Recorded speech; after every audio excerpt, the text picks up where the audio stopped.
এখানে তো আজকের আগে এরকম আলো দেখা যায় না। হঠাৎ করে আসমানের তারার মতো দুনিয়ার মধ্যে কি তারকা উঠলো? আল্লাহ সুবহানাহু ওয়া তাআলা বলেন, না, দুনিয়ার মধ্যে যেখানে ইলম নিয়ে আলোচনা করা হয়, আমার দিক নিয়ে আলোচনা করা হয়, দুনিয়াবাসী যেভাবে আসমানের তারকা দেখে, আমি আল্লাহ দুনিয়ার এই মজমাগুলোকে এভাবে কবুল করি, দুনিয়ার এই মজমাগুলোকে আসমানবাসীর কাছে দুনিয়ার তারকার মতো মনে হয়। বলে সুবহানাল্লাহ। আমাদেরকে আল্লাহ পাক ফেরেশতাদের মাধ্যমে বেষ্টনী করে রেখেছেন। প্রিয় ভাই, ইসলাম সুন্দর শান্তির বার্তা দেয়।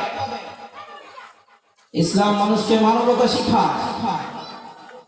ইসলাম মানুষকে অসভ্য থেকে সভ্যতায় ফেরায়। এই মুসলমান, এই যে পাহাড়, এখানে হাতি আসে না? হাতি আসে তো?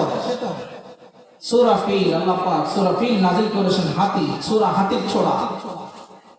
আল্লাহ সুবহানাহু ওয়া তাআলা আমাদের পূর্বে এই আমরা যে জাতি, যে মুসলমান, যে জাত আমরা প্রকাশ করি, এক সময় আমাদের ক্ষমতা ছিল বনের হাতির থেকে নিয়ে বনের মধ্যে যত হিংস্র প্রাণী আছে সবাই মুসলমানের কথা শুনতো। বলে সুবহানাল্লাহ। আল্লাহ রাব্বুল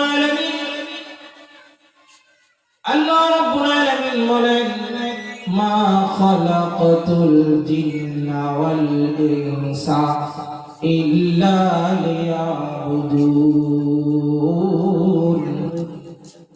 আল্লাহ সুবহানাহু ওয়া তাআলা বলেন, আমি রব্বুল আলামিন মানব জাতি এবং জিন জাতিকে সৃষ্টি করেছি। মানব জাতি এবং জিন জাতি একমাত্র আমি রব্বুল আলামিনের ইবাদত করার জন্য সৃষ্টি করেছি। এই মানব জাতি এবং জিন জাতি যখন আমি রব্বুল আলামিনের ইবাদত করবে, तमाम পৃথিবীর সব মাখলুকাত ওই মানুষের ইবাদতে নিয়োজিত হয়ে যাবে। বলি সুবহানাল্লাহ। আল্লাহ রাসূল সাল্লাল্লাহু আলাইহি ওয়াসাল্লামের জামানায় রাসূল আকরাম সাল্লাল্লাহু আলাইহি ওয়াসাল্লামের অগণিত সাহাবা ছিলেন। আমরা বিভিন্ন ঘটনা বর্তমান সময়ে শুনে থাকি, সত্য মিথ্যা অনেক ঘটনা আমাদের কানে আসে।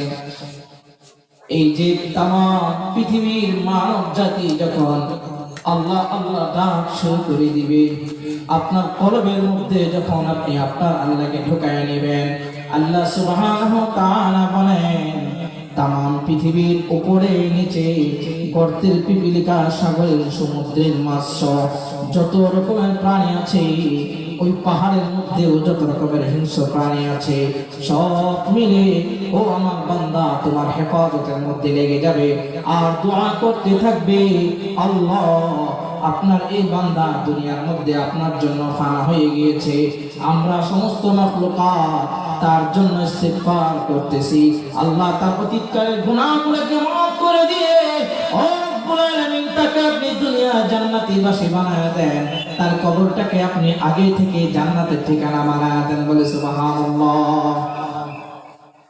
আল্লাহ রাব্বুল আলামিন আসমান বানাইছেন কুন ফায়াকুন বাইলা, আল্লাহ জমিন বানাইছেন কুন ফায়াকুন বাইলা, আল্লাহ পাহাড় বানাইছেন কুন ফায়াকুন বাইলা, আল্লাহ সমুদ্রে পানি বানাইছেন কুন ফায়াকুন বাইলা। সাত আসমানের মধ্যে আমাদের চোখের দেখা যে আসমান দেখা যায়, ওই আসমান থেকে নিয়ে সাত আসমানকে আল্লাহ কুন ফায়াকুন বাইলা বানিয়েছেন, সাত জমিনকে আল্লাহ রাব্বুল আলামিন কুন ফায়াকুন বাইলা বানিয়েছেন।